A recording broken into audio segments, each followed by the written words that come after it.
Қазақстан жаңалықтары. Қазақстанда стартап болашақ атты бизнес-идеялар жобасына қатысуға өтінім беру басталды. Оның жүлде қоры 100 миллион теңге, деп хабарлайды Елорда инфо сайты. Байқауға Қазақстанның кез келген өңірінен инвестициялық қаржыландыруды талап ететін бизнес жобаларды 28 ақпанға дейін жіберуге болады.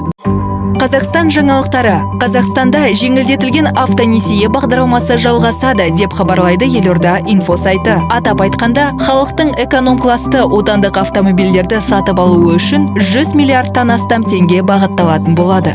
Қазақстан жаңалықтары. Нұр-Сұлтан қаласында балалар мен жасөспірімдер жан басына қаржыландыру бағдарламасы бойынша 59 шығармашылық үйірмеге тегін қатыса алады, деп хабарлайды Елорда инфо сайты. Баланы тегін шығармашылық үйірмелерге artsport.edu.kz порталында жазуға болады.